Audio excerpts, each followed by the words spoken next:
मामा? कुछ नहीं, तुम लोग पढ़ाई करो। हाँ माँ, हमारी गर्मियों की छुट्टियाँ आने वाली है, आप हमें बाबूजी के पास शहर लेके जाओगे? नहीं बेटा, इस बार हम लोग नहीं जा पाएंगे। हाँ पर क्यों नहीं माँ? आपने तो बोला था कि हम बाबूजी से मिलने शहर जाएंगे। अरे काहे झूठा दिलासा दे रही हो इन बच्चे को? पता काहे नहीं देते कि इनका बाबा वापस नहीं आने वाला? जीजी, आपको जो कुछ भी कहना है हमसे कहिए। काहे बच्चों के दिमाग में उल्टा सीधा भर रहे हैं? अरे तुमको तो कछु कहना ही बेकार है। जाने वाला तो चला गया और तुम सबका बोझ हमरे मत्थे मर गया। खिलाओ पिलाओ भी, ऊपर से पढ़ाई लिखाई का खर्चा भी। सुन लो तुम लोग, अब से तुम दोनों में से कोई स्कूल नहीं जाएगा। रमा, तुम्हें मना किया है ना, इनको तंग मत किया करो। चलो भीतर, भीतर चलो। सुलेखा, तुम इसकी बातों का बुरा मत माना करो। मैं हूं ना, सब देख लूंगा। बच्चों तुम बैठो, पढ़ाई करो, चलो।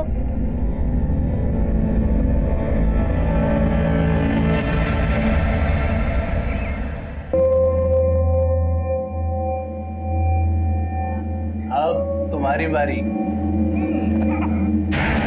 अच्छा, तो इसलिए मुझे मार्केट भेज रहे थे ताकि इस नौकरानी के साथ रंगरलियां मना सको। कमरा साफ करने के लिए आई थी। सब समझती हूँ मैं। और तू चल निकल मेरे घर से, निकल।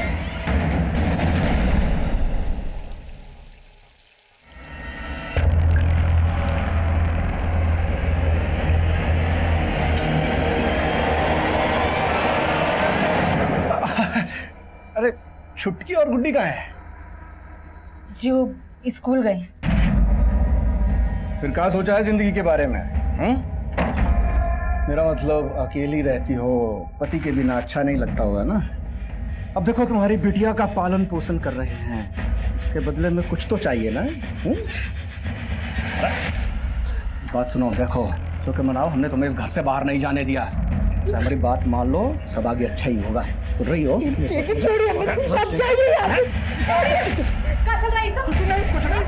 तुमने ठीक कहा था, इस पर रहम नहीं करना चाहिए था। हमसे गंदा रिश्ता बनाना चाहती है। देखो गलत बात तो आप कर रहे थे जीजी। हमको क्या समझ में नहीं आता कि क्यों हमसे मीठा मीठा बोलते हैं। देखिए जीजी, हमारा घर जमीन हमारा हिस्सा दे दीजिए, हम अपने बच्चों का पालन पोषण खुद कर लेंगे। हिस्सा? क्या बोली तुम?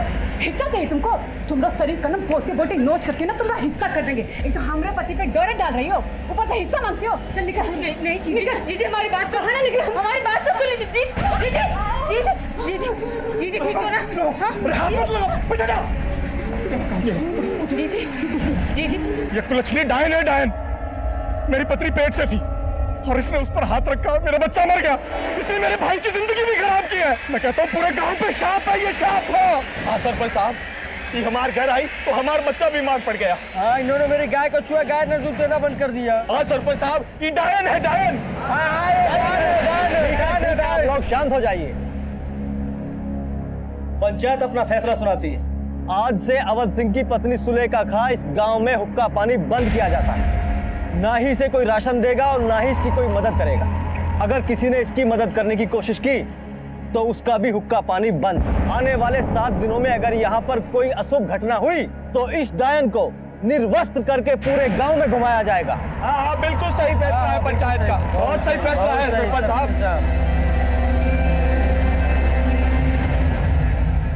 माँ, बहुत भूख लगी है। माँ, तुम लोग बैठो, मैं भी आती हूँ।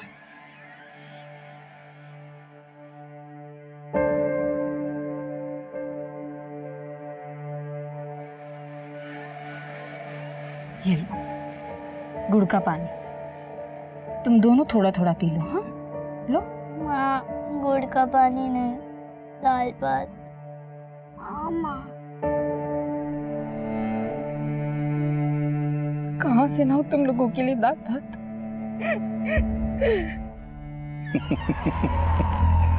हमको आंख दिखाना कितनी बड़ी गलती थी। पेट भर रहे थे हम तुम्हारा, और तुमने तो अपने पांव पे ही कुल्हाड़ी मार दी। तो अब भी चाहे ना तो मैं तेरा और तेरे बच्चों का पेट भर सकता हूं।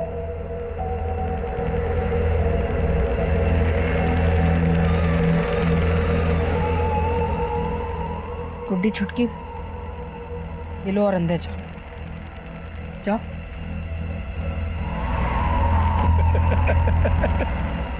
अरे वाह, तू तो बहुत जल्दी मान गई है।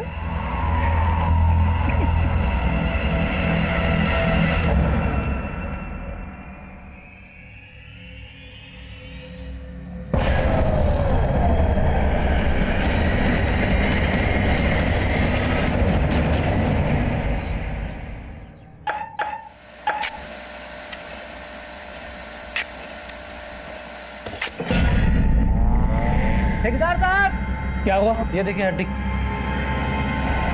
एक काम करो, पूरा खोदो।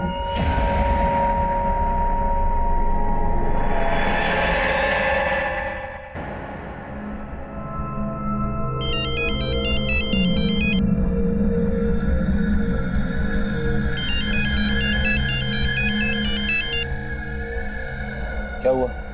क्यों बार बार फोन कर रहे हैं? सर यहाँ बेडरूम के फर्श के नीचे खुदाई कर रहे थे तो 2 नर कंकाल निकले। क्या? अरे अकल की बैगन, तुझे कहा किसने था बेडरूम खोदने के लिए? अब सर टाइल्स लगवाना है और वायरिंग फिटिंग करनी है तो खुदाई तो करनी पड़ेगी ना। अभी किसी को कुछ पता नहीं चलना चाहिए। सर आप फोन नहीं उठा रहे थे तो मैंने पुलिस को कॉल कर दिया।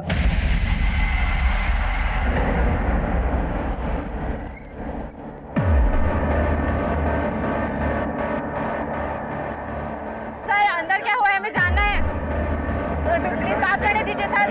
रास्ता दीजिए। बात करनी है। Please sir please excuse me. No question, no question. Please answer दीजिए।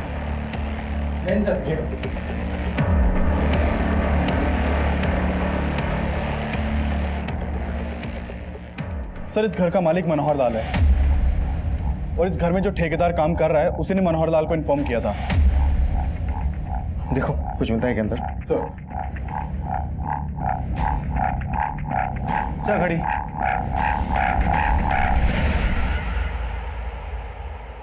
चौदह तारीख। सर ये देखिए, ये खाली गिफ्ट रैपर मिला है। इस रैपर पर हैप्पी वैलेंटाइन डे लिखा है। घड़ी में है 14 तारीख, मतलब घड़ी 14 तारीख को बंद हुई। इसका मतलब यह है कि ये कंकाल किसी कपल के होंगे।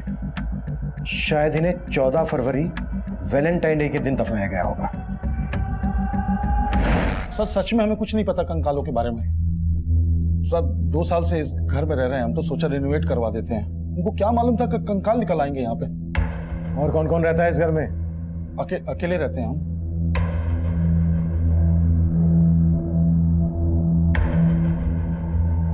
राठी, जिनके कंकाल हैं उन्हें कितने समय पहले दफनाया गया होगा? अभी ये बात बताना मुश्किल है सर, लेकिन पेल्विस को देख के लगता है कि एक स्केलेटन मेल है और एक फीमेल। सर किसी भी बॉडी को 1 साल दफनाने के बाद वो कंकाल में बदल जाती है। Thank you. राना, इस मनोहर लाल की कुंडली निकालो।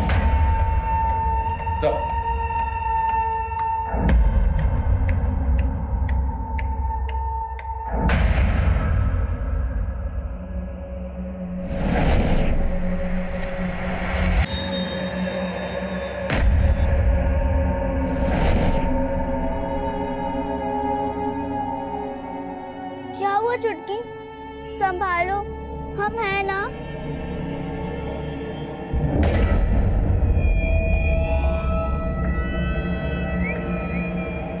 सर इस मकान की खुदाई में हमने 2 तरह के कंक्रीट मिले। एक जो इस मकान की कंस्ट्रक्शन के टाइम पे यूज हुआ और एक उसके बाद का।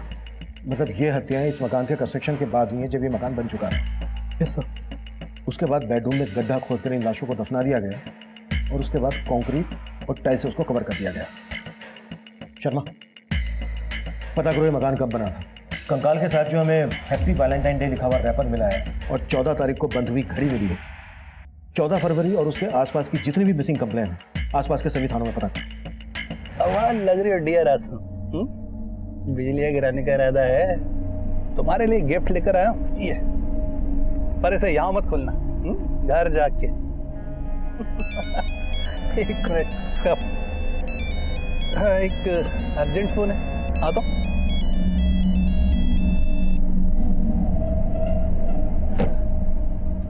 हाँ डियर, बोलो। पहले तुम बताओ कि तुम किस डियर के साथ हो। क्या बात कर रही हो तुम? अरे जरूरी मीटिंग में हूँ भाई। अच्छा, और मैं तुम्हारे ऑफिस में तुम्हारे मैनेजर के सामने खड़ी हूँ। अब तुम मुझे बताओ कि तुम्हारी किस लड़की के साथ मीटिंग चल रही है? कैसी वो वो क्या? अगर 15 मिनट में तुम घर नहीं पहुंचे तो वहीं आकर तुम्हें और उस लड़की को जान से मार डालूंगी, समझे? अरे मनोहर की वाइफ रीमा गायब है? हाँ सर, 1.5 साल पहले तक तो रीमा का मनोहर जी के साथ ही रहती थी, पर अचानक फिर वो गायब हो गई। और जब भी हम मनोहर जी से इस बारे में पूछते थे तो वो टाल देते थे। क्या वजह हो सकती है? मनोहर का और उसकी बीवी का आपस में कोई झगड़ा? सर, दोनों में लड़ाई झगड़ा तो बहुत होता है। कई बार मैंने खुद उनको लड़ते हुए देखा था। सर, मैंने रीमा को बोला भी था कि वो जाके पुलिस में शिकायत कर दे, पर उसने मेरी सुनी नहीं। फिर उसके 1 हफ्ता बाद से वो दिखी ही नहीं, और उसके जाने के बाद ही उसके घर में एक औरत का आना जाना शुरू हो गया। कौन थी वो औरत? शायद उसके ऑफिस की होगी। गुड्डी, ये फल है ना, वो सुंदर अंकल को देके आना और उनसे 175 रुपए लेके आना। ठीक है काकी, चल।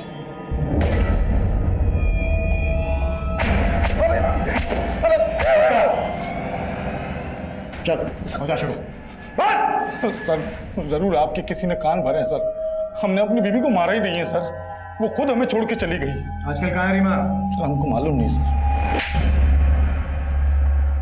तेरी पूरी पोल पट्टी खुल गई है। धोखा दे रहा था ना अपनी बीवी को? सर आप जिस औरत की बात कर रहे हैं वो हमारी कलीग थी सर, मीनाक्षी। हम और वो अच्छे दोस्त हैं सर। धोखा तो हमारी बीवी ने हमको दिया है सर। हमारे ऑफिस में एक हमारे जूनियर रोहन के साथ उसका चक्कर चल रहा था सर।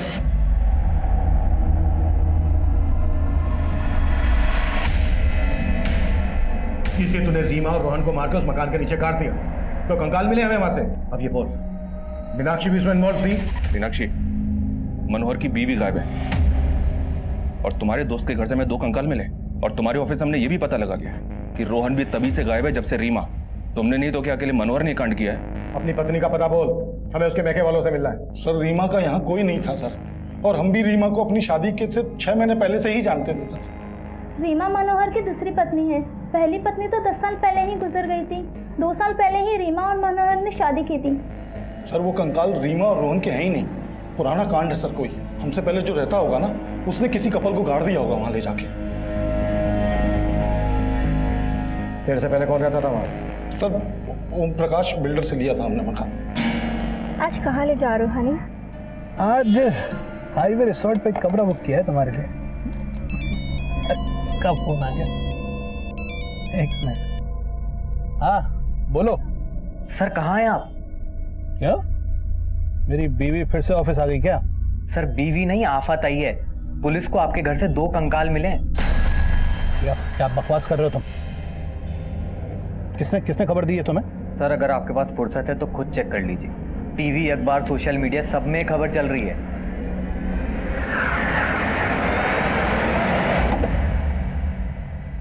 रुक, पैसे लेके आता हूँ।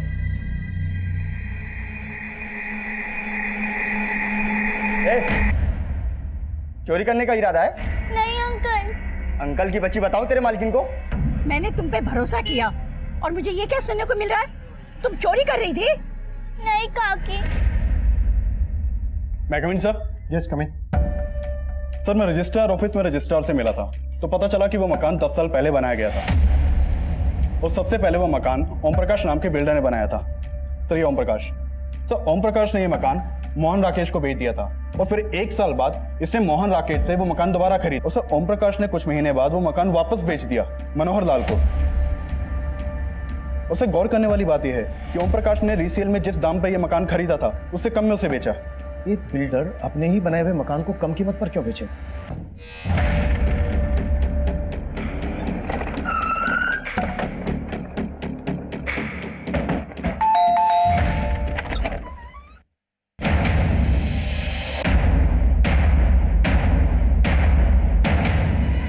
आपने अपना मकान कम कीमत में बेचा। ऐसा होता नहीं है कि कोई बिल्डर खुद की बनाई हुई प्रॉपर्टी नुकसान में बेचे। नहीं, वैसी बात नहीं है सर। क्या है, मेरे को फैमिली के लिए थोड़ा बड़ा घर चाहिए था, इसलिए मैंने वो घर निकाल दिया। बाकी और कोई बात नहीं है सर। कहीं ऐसा तो नहीं है कि कम कीमत में इसलिए बेचा क्योंकि 2 लाशें दफन थी जमीन के नीचे, उस कपल को मार के गाड़ दिया? कौन थे वो लोग जिनके कंकाल मिले हमें? सर ये आप क्या कह रहे हैं? मुझे कुछ भी पता नहीं है सर। मैंने वो मकान बनवाया ज़रूर था, लेकिन मैं कभी रहने के लिए नहीं गया। मैंने वो मकान मोहन राकेश को बेचा था सर। वो हापुड़ में रहता है। बाद में उसको वो मकान दोबारा बेचना था तो मैंने खरीद लिया सर। ये लीजिए, बाकी मैं ट्रांसफ़र कर दूंगा। सर वो दोनों नरकंकाल किसके थे मुझे नहीं पता है सर। हो सकता है सर वो मोहन राकेश ने कोई कांड किया हो। वो हापुड़ में रहता है सर। वो हम पता कर लेंगे, लेकिन बिना हमसे पूछे शहर से बाहर नहीं जाऊंगे। नहीं, बिल्कुल नहीं जाऊंगा सर।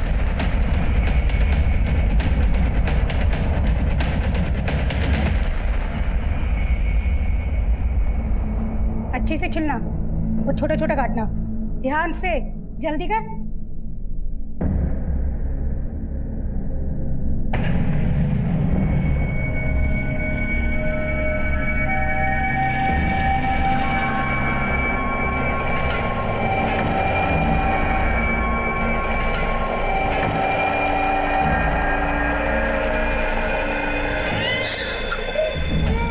नन्हे, क्या हुआ? नन्हे,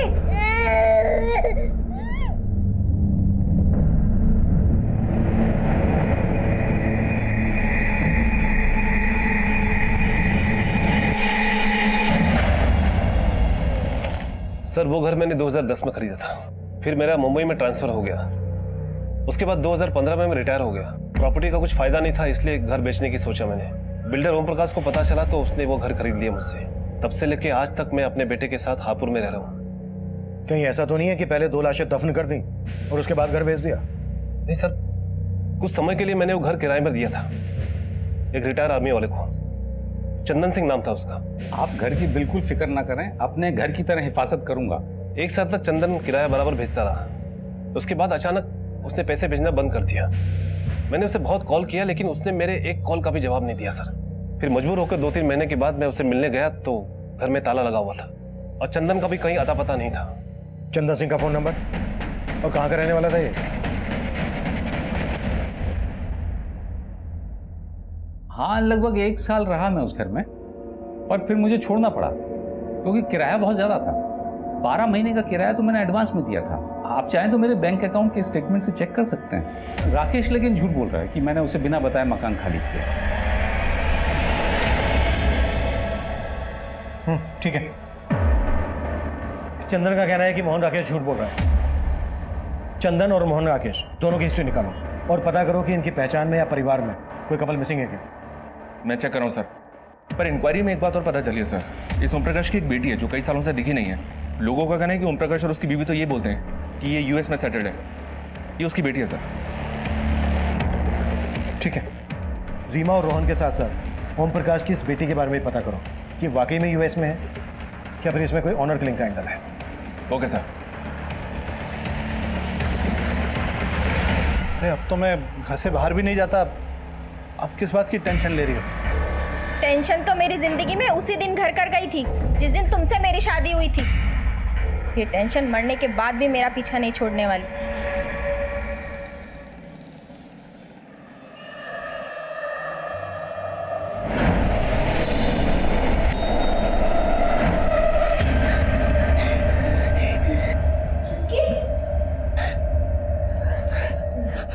क्या हुआ चुटकी? फिर से वही सपना देखो? चुटकी चुप हो जा। चुटकी कुछ नहीं हुआ। क्या हो रहा है ये? कुछ नहीं, वो बच्चे ने भयानक सपना देखा। क्या लोग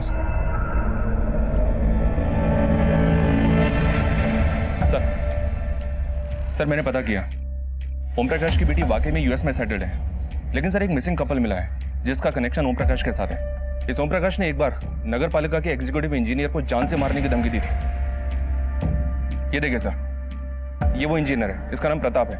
इसने एफआईआर भी करवाई थी, लेकिन एफआईआर के चंद दिनों बाद ही प्रताप और उसकी पत्नी प्रीति दोनों लापता हो गए और उस केस का प्राइम सस्पेक्ट ये ओम प्रकाश ही था।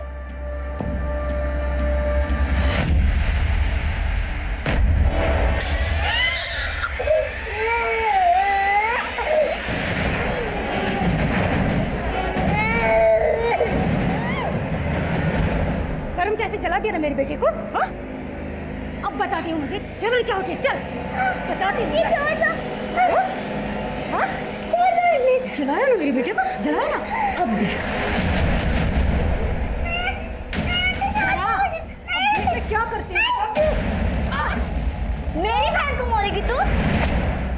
चुटकी जल्दी कर। रुक बुढ़ी रुक। तू जानबूझ के टकराया था ना मुझसे? सच में जला दूं? देखो अगर नन्ही के साथ कुछ किया ना तो मैं तुम दोनों को अंदर करवा दूंगी।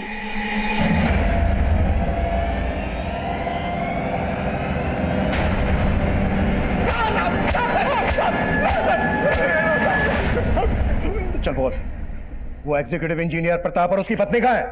बेवजह शक कर रहे हैं सर मुझ पर। सेशन कोर्ट ने भी मुझे बरी कर दिया है साहब। मेरे खिलाफ कोई सबूत नहीं मिला साहब। सबूत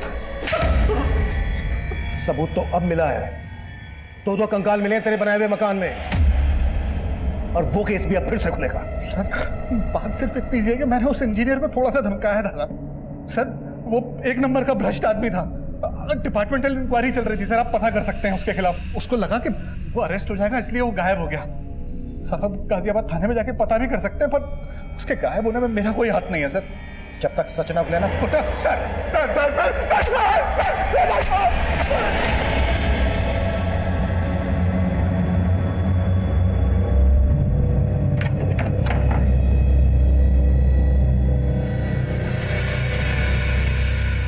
नन्हे बेटा, क्या हुआ बेटा? हाँ नन्हे क्या हुआ बेटा? लक्ष्मी, लक्ष्मी, लक्ष्मी, लक्ष्मी, क्या है ये सब? तुम्हारी करतूतों की वजह से उन लड़कियों ने मुझसे और नन्हे से बदला लिया। तुमने उनके साथ ऐसा किया? छी!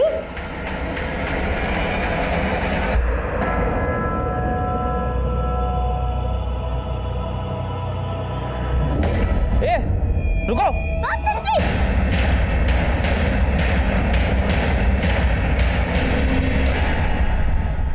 सर, इंजीनियर प्रताप और उसकी पत्नी प्रीति 3 साल पहले फरवरी से गायब हैं, और मनोहर की दूसरी बीवी रीमा और रोहन का भी अभी तक कुछ पता नहीं चल रहा है। इसके अलावा किसी और कपल के बारे में पता चला जो उस घर में रहने वाले चंदर और मोहन राकेश से कनेक्टेड हो? उनके बैकग्राउंड में ऐसा कोई कपल नजर तो नहीं आ रहा है जो मिसिंग हो।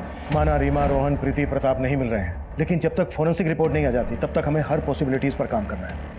ये केस बिल्कुल भी आसान नहीं था, और तब हमारी मुसीबतें और भी बढ़ने वाली थी। जो कपल गायब थे, इसके लिए उन कंकालों की फोरेंसिक रिपोर्ट इसमें हमारी कोई खास मदद नहीं करने वाली थी। मनोहर लाल और ओम प्रकाश को कोर्ट ने जमानत दे दी थी।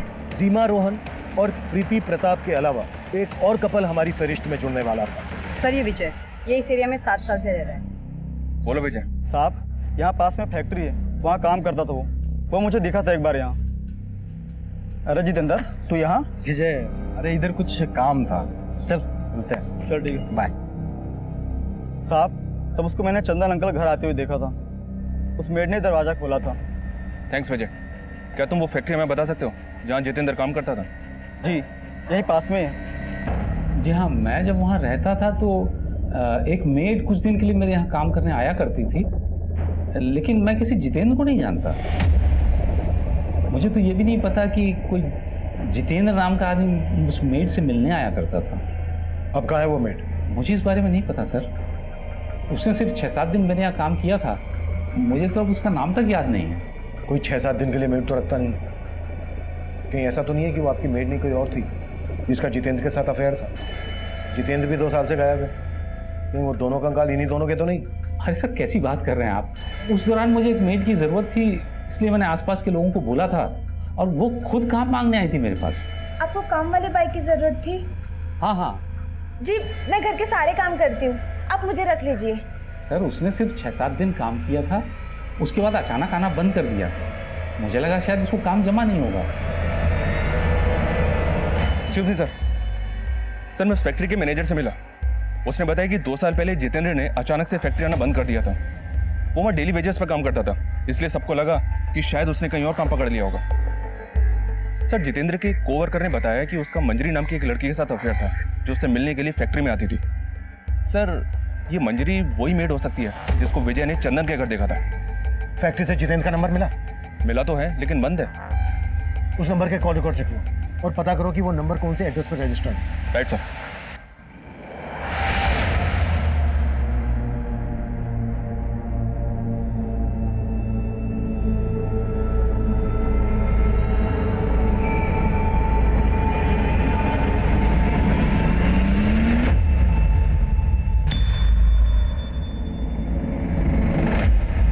मैं कम सर? यस कम इन। सर जितेंद्र का नंबर पिछले 2 साल से बंद है। उसके मोबाइल सर्विस प्रोवाइडर से उसका फोटो भी मिला है। ये नंबर मथुरा के एड्रेस पर रजिस्टर्ड था।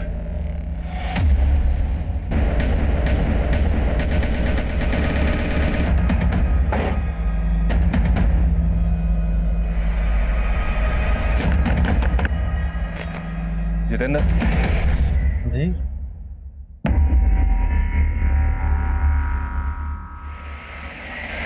हाँ साहब, मैंने ही चंदन अंकल के यहाँ काम किया था। तुम्हारा नाम? जी मंजरी। तुम मेरठ में कहाँ रहती थी? जी वो संगम नगर है ना, बस वहीं पे। जितेंद्र, तुम्हारा मोबाइल पिछले 2 साल से बंद है। यूं अचानक से मेरठ से मथुरा? सर मैं मंजरी से शादी करना चाहता था, लेकिन वहाँ रहने तक का ठिकाना नहीं था, तो इसलिए हमने सोचा गांव आकर खेतीबाड़ी करेंगे, इसीलिए वो फ़ोन बंद कर दिया साहब। लेकिन आप ये क्यों पूछ रहे साहब? दरअसल मंजरी जिस घर में काम करती थी उस घर में हमें 2 कंकाल मिले। हम ये पता लगाने की कोशिश कर रहे हैं कि वहां किस कपल का मर्डर हुआ था। अच्छा मंजरी, जब तुम उस घर में काम कर रही थी कभी तुमने कुछ ऐसा देखा जो तुम्हें अजीब लगा? कभी ऐसा महसूस किया तुमने? जी ऐसा तो कभी कुछ नहीं, मैंने वहाँ कुछ वक्त के लिए काम किया था। सर वो कंकाल या रीमा रोहन के या प्रीति प्रताप के? क्योंकि उन दोनों कपल्स के बारे में कोई लीड नहीं मिल रही है। पॉसिबिलिटी तो फिलहाल यही दिख रही है। ठीक है, जैसे कुछ और पता चलता है अपडेट में बोलो। सर उन दोनों कंकालों की फॉरेंसिक रिपोर्ट आ गई है। सर जैसा कि हमें पता चला कि उन दोनों कंकालों में से एक मेल है और एक फीमेल। सर फॉरेंसिक रिपोर्ट से ये पता चला है कि मौत के समय जो मेल कंकाल है उसकी उम्र 45 से 50 होगी और जो फीमेल कंकाल है उसकी 20 से 25। इसका मतलब दोनों की उम्र में काफी फर्क था। जी सर। और सर ये जो मेल कंकाल है उसके स्कल पे कुछ क्रैक्स हैं। ये दोनों लाशें लगभग 2 साल पुरानी हैं। इसका मतलब वो कंकाल इंजीनियर पति पत्नी के तो नहीं हो सकते।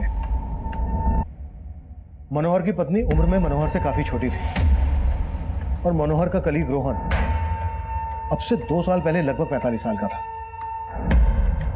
इसका मतलब वो कपल रोहन और रीमा हो सकते हैं।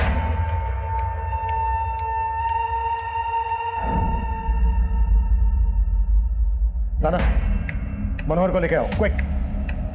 मैं कम इन सर? यस कम इन। सर जितेंद्र और मंजरी ने जो अपना एड्रेस दिया था मेरठ का, वो गलत निकला। व्हाट? मंजरी और जितेंद्र ने गलत एड्रेस दिया था?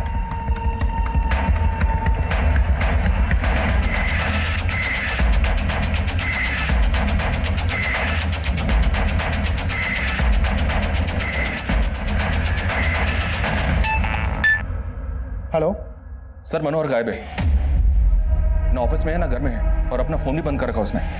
व्हाट? मंजरी और जितेंद्र भी गायब है? हाँ सर, पड़ोसी ने सुबह उन्हें बैगेज के साथ जाते हुए देखा है। उन दोनों के करंट फोन नंबर्स भी बंद हैं। इनकी एक डिटेल चाहिए मुझे। पता करो कि मनोहर के साथ इनका क्या कनेक्शन है। Okay sir. माना मंजरी और जितेंद्र की टेंशन हम पहले नहीं समझ पाए, लेकिन ये मनोहर हमारी नाक के नीचे से कैसे गायब हो गया? कैसे भी करके मनोहर मुझे अंदर चाहिए, कहीं से भी खोद के निकालो उसे, लेकिन जल्दी। सर मंजरी और जितेंद्र को पहले हम विक्टिम मान रहे थे, लेकिन ये तो खिलाड़ी निकले। मंजरी चंदन के यहां पर मेट थी। हो सकता है मंजरी ने जितेंद्र के साथ मिलकर चंदन के एब्सेंस में ये कांड किया हो। आई फील मनोहर का इन दोनों के साथ कनेक्शन होगा। इन सब के पिछले 2 साल पुराने कॉल रिकॉर्ड्स निकलवाओ जल्दी। सर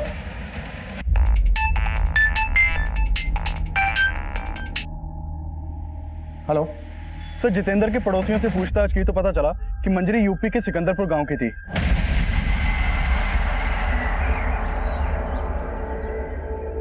मंजरी को यहाँ गांव में पहले गुड्डी बुलाते थे। उसकी एक छोटी बहन चुटकी भी थी, उसका नाम पलक था।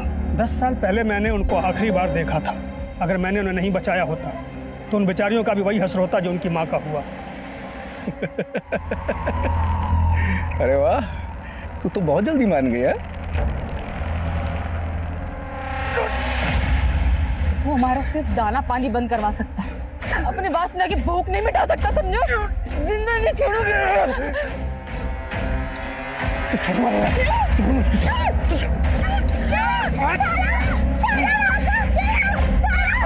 छोड़ मेरे बच्चों।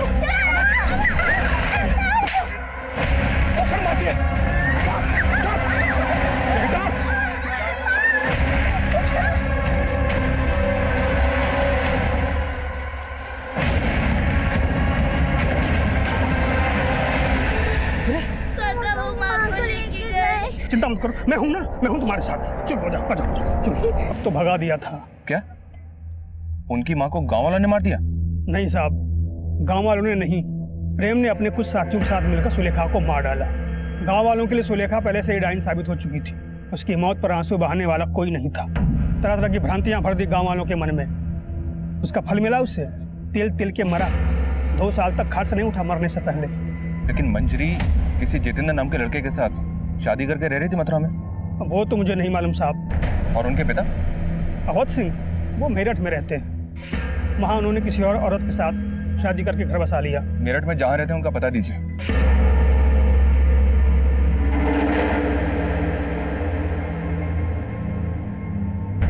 अपनी माँ की हत्या के बाद वो शहर चली आई थी। उन्हें तो ये भी नहीं मालूम था कि मैं यहाँ रहता था। उनके पास मेरा एक फोटो था बस। फिर एक फल बेचने वाली औरत की मदद से उन्होंने मेरा पता लगा लिया। ये मेरी सेकंड वाइफ है, लक्ष्मी। मैंने इन्हें भी नहीं बताया था कि मैं पहले से शादीशुदा था। मैं उन दोनों को घर में नौकरानी बना कर ले आया था और वो ये बर्दाश्त नहीं कर पाए कि उनकी माँ का हक मैंने लक्ष्मी को दिया और उनका हक नन्हे को। फिर एक दिन गुस्से में उन्होंने लक्ष्मी को सब कुछ बता दिया। दरवाजा खोल।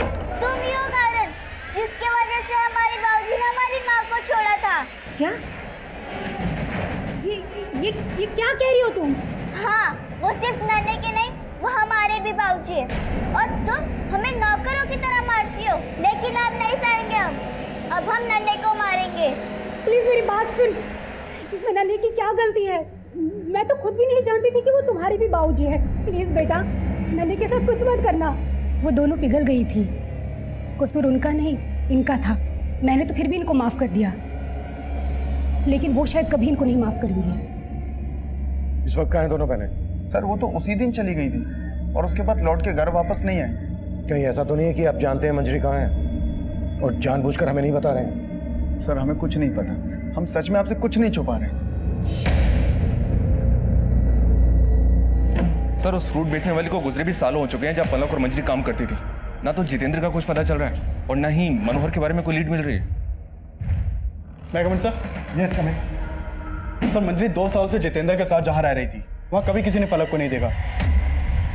और जितेंद्र के पड़ोसियों को तो ये तक पता नहीं कि मंजरी की कोई छोटी बहन भी है। इसका मतलब मंजरी के साथ साथ उसकी छोटी बहन पलक भी 2 साल से गायब है। गायब तो मनोहर भी है सर, और उससे हमें उसकी पत्नी रीमा के बैकग्राउंड का पता नहीं चला। तुम कहना चाह रहे हो कि पलक ही रीमा है और पलक नाम बदलकर मनोहर की जिंदगी में आई। इसी वजह से जितेंद्र और मंजरी के साथ साथ मनोहर भी गायब है। अब तक जो बातें सामने आई हैं उससे तो यही लगता है कि मंजरी अपनी छोटी बहन पलक को लेकर बहुत प्रोटेक्टिव थी। अगर पलक का मर्डर हुआ है तो फिर मंजरी भागी क्यों? क्या मंजरी भी अपनी छोटी बहन पलक के मर्डर में इन्वॉल्व है?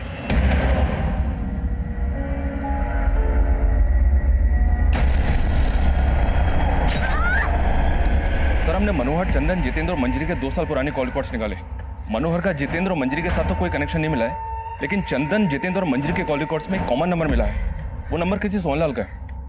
ये सोनलाल है सर, और इसका फोन भी 2 साल से बंद है।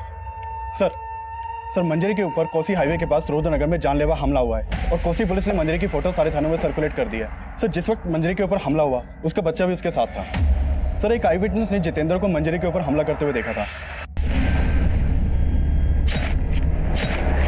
सर मंजरी जिंदा है और उसका इलाज चल रहा है और कोसी पुलिस जितेंद्र को कोसी में सब जगह ढूंढ रही है। देख, अब अगर कुछ भी छुपाया ना तो हमारे हाथ चलेंगे। ये सोहनलाल कौन है? और ये रीमा मंजरी की छोटी बहन पलक है ना? नहीं सर, ये पलक नहीं है। सर कोसी पुलिस ने जितेंद्र को अरेस्ट कर लिया है।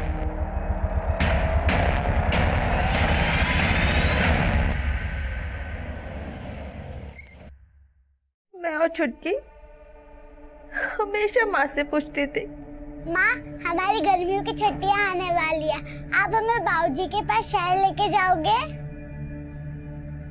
लेकिन माँ कोई ना कोई बहाना बना के बाहर डाल लेती थी। तब हमें समझ नहीं आता था माँ बाबूजी की बेवफाई की सजा काट रही थी और मेरे ताऊ तो मेरे बाबूजी से भी गई गुजर निकले। अपनी गंदी नीयत पर पर्दा डालने के लिए उन्होंने पूरे गांव के सामने मेरी माँ को डायन साबित कर दिया। आखिरी बार माँ की शक्ल भी नहीं देख पाए हम दोनों बहनें। हमें बस इतना पता था कि हमारे बाबूजी यहाँ मेरठ में रहते हैं, तो हम दोनों बहनें मेरठ चले आए। फिर फल वाली काकी ने हमारे बाबूजी को खोज तो निकाला, पर वो कई सालों पहले हमें पराया कर चुके थे। हम वहां से भी निकल गए। सोचा उनकी दहलीज पर कभी कदम नहीं रखेंगे। हम काकी के पास लौट रहे थे, तब फिर सोहनलाल आया हमारी जिंदगी में। कहने को वो हमारा मसीहा था, उसने हमें उन लड़कों से बचाया था। वो हमें अपनी नई जिंदगी देने के लिए अपने घर ले गया। बोला कि अरे ये तुम्हारा ही घर है, बैठ। देखो, आज से मुझे ही अपना पापा समझना है, और आज से तुम दोनों की सारी जिम्मेदारियां मेरी। उसने हमें पाला, पढ़ाया, सब किया, लेकिन उसकी नीयत डोलने में वक्त नहीं लगा। जैसे तैसे कट रही थी। फिर जितेंद्र हमारी जिंदगी में आया। मैं मंजरी के लिए किसी हद तक जा सकता था साहब, लेकिन तब तक उसने बताया नहीं कि उसका मुंह बोला बाप सोहनलाल उसका रेप करता था। सिर्फ सोहनलाल ही नहीं, उसका दोस्त चंदन भी।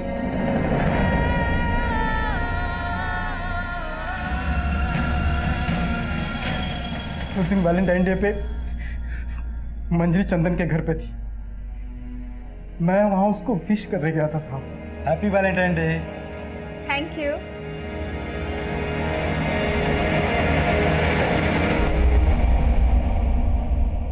ये क्या हो रहा है मेरे घर पे? हाँ? एक और तू सारे तेरे इतनी मजाल, तू मेरे घर पे। अगर मैं उस शैतान को पहले ही मार देती तो आज मेरी चुटकी। साहब मैं बहुत घबरा गया था। मेरे झटके। जितेंद्र ने मंजरी के लिए और मैंने अपने लिए लाश वहीं गाड़ने का फैसला किया।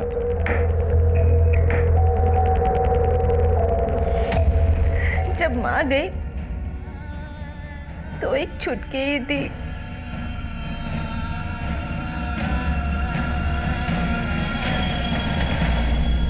जिससे लिपट कर रो सकती थी, लेकिन अब वो चली गई है तो कोई नहीं है।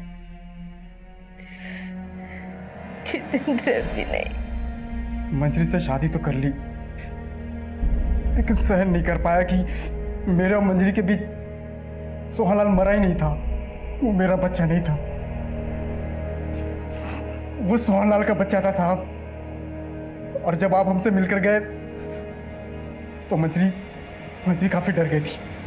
पुलिस हम तक पहुंच गई है जितेंद्र। अब हम और नहीं भाग सकते हैं। मैं पुलिस को जाके सब सच बता देती हूँ।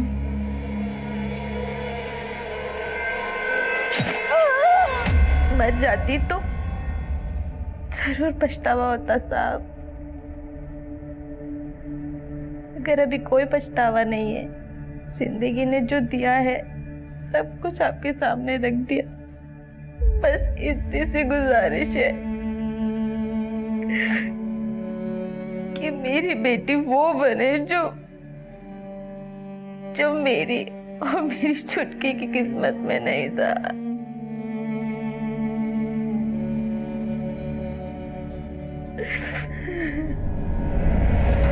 सोहनलाल एक लंबे अरसे से मंजरी के साथ रेप कर रहा था।